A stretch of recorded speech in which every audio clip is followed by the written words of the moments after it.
2025년 5월 25일 주일입니다.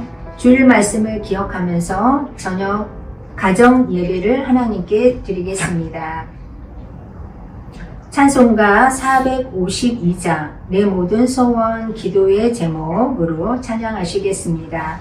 QR코드를 찍어서 반주에 맞추어 찬양하도록 하겠습니다.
날 구원하신 예수님은 내 마음속에 지금 보사 주님의 영상 비추소서. 겸손한 예수 거룩한 주님 원수의 멸시 참으시사 우리를 위해 고난을 구주를 함께 하옵소서. 예수님 함께 내가 원하네 날 구원하신 예수님은 내 마음속에 지금 보도사 주님의 영상 비추소서. 아멘. 오늘 우리에게 주시는 하나님의 말씀은 사무엘하 24장 22절에서부터 25절 말씀을 가족과 함께 돌아가면서 읽도록 하겠습니다. 아나우나가 다윗에게 아뢰되 원하건대 내 주 왕은 좋게 여기시는 대로 취하여 드리소서. 번제에 대하여는 소가 있고 뗄나무에 대하여는 마당질하는 도구와 소의 멍에가 있나이다. 왕이여 아라우나가 이것을 다 왕께 드리나이다 하고 또 왕께 아뢰되 왕의 하나님 여호와께서 왕을 기쁘시게 받으시기를 원하나이다. 왕이 아라우나에게 이르되 그러지 아니하다. 내가 값을 주고 내게서 살리라. 값 없이 있는 내 하나님 여호와께 번제를 드리지 아니하니라 하고 다윗이 은 50세겔로 타전 무당과 소를 사고 그곳에서 여호와를 위하여 제단을 쌓고 번제와 헌목제를 드렸더니 이에 여호와께서 그 땅을 위한 기도를 들으심에 이스라엘에게 내리는 재앙이 그쳤더라. 아멘. 오늘의 말씀 요약입니다. 돌아가면서 읽도록 하겠습니다. 시골에서 자랄 때 집 앞에는 넓은 마당이 있었습니다. 그곳은 타작을 위해 사용하는 장소이기도 했지만 동시에 멍석을 펴고 수제비를 먹으며 식구들이 모여 이야기를 나누는 곳이기도 했습니다. 우리가 가정이라는 말을 쓸 때 거기에는 마당이 딸린 집이라는 뜻이 있습니다.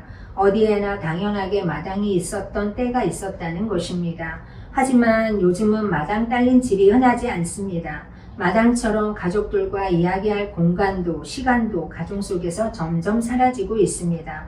서로 하루를 마치고 부대끼며 이야기하기보다는 핸드폰과 TV 화면만을 바라보며 대화하지 않는 가정이 많아지고 있습니다. 점점 가정은 따뜻하고 정감 가는 공간이 아닌 차갑고 삭막한 공간이 되어가고 있는 것이 오늘날의 현실입니다. 마당을 잃어버린 세상은 점점 삭막하고 자기의 이익만을 위해 다른 사람들을 무시하고 따뜻한 말 한마디가 오가지 않으며 늘 자기만이 중심인 세상이 되었습니다. 어른들의 전유물처럼 느껴지던 우울증은 이제 어린아이에게까지 나타나고 있습니다. 가정의 달인 5월 마지막 주일을 맞이하면서 가정 속에서 사라져버린 마당을 회복하고 그를 통해 삭막해져버린 이 세상을 하나님의 뜻으로 바꾸어 나가기를 소망합니다. 성경에는 여러 가지 마당이 있고 그중 첫 번째로 볼 마당은 하나님께서 아담과 하와를 창조하신 뒤 주신 에덴 동산입니다. 하나님께서는 그 아름답고 넓은 땅을 주시고 사랑으로 창조하신 사람들이 그 마당에서 살아가게 하셨습니다. 그러나 악의 세력은 아담과 하와를 타락하게 했고 그들에게 주어진 마당을 박탈해버리고 말았습니다. 하나님께서 주신 아름다운 가정은 로마서 1장 29절의 말씀처럼 죄로 가득한 곳이 되고 말았습니다. 죄악으로 얼룩지고 무너져버린 마당을 회복하기 위해 예수님께서는 골고다 십자가의 마당으로 우리를 부르셨습니다.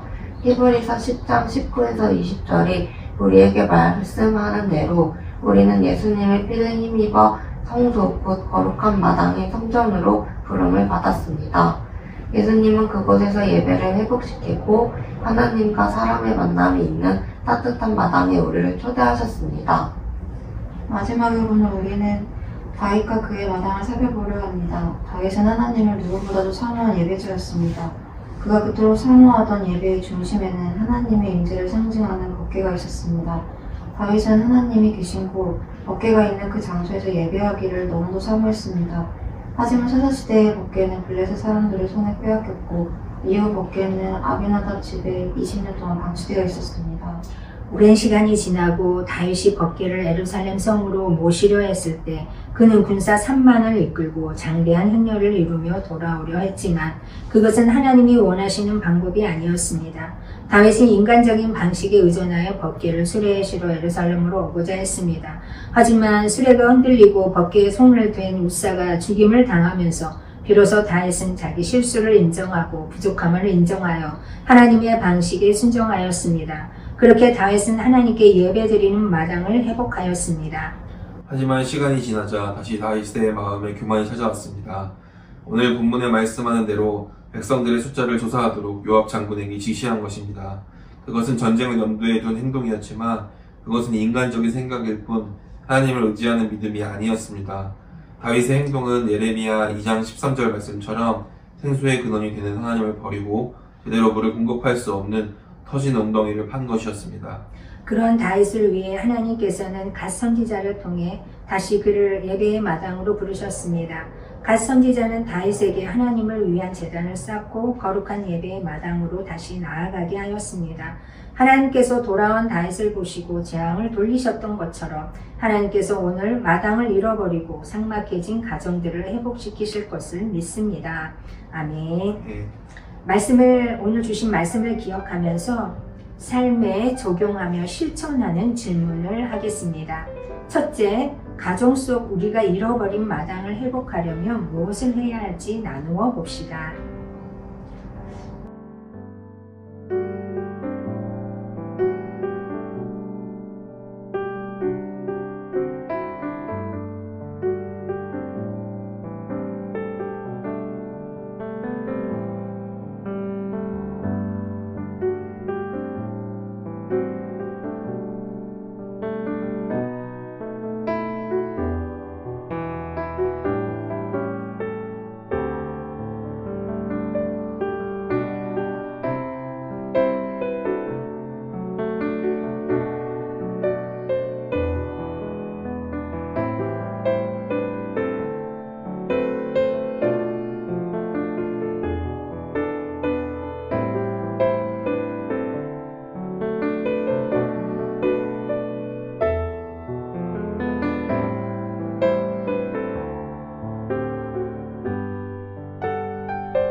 두 번째는 하나님께 예배드리는 거룩한 마당으로 나아가려면 어떻게 해야 할지 나누어 봅시다.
그러면 이제 한 주간 각자에게 어떤 기도 제목이 있는지 나누고 함께 기도하는 시간을 갖겠습니다.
축복 기도 하겠습니다. 부모님이 자녀를 위해, 부부 배우자는 머리에 손 얹고 함께 축복 기도 하겠습니다.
자, 주기도문으로 가정 예배를 마치겠습니다. 하늘에 계신 우리 아버지여, 이름이 거룩히 여김을 받으시오며 나라가 임하시오며 뜻이 하늘에서 이루어진 것 같이 땅에서도 이루어지리이다.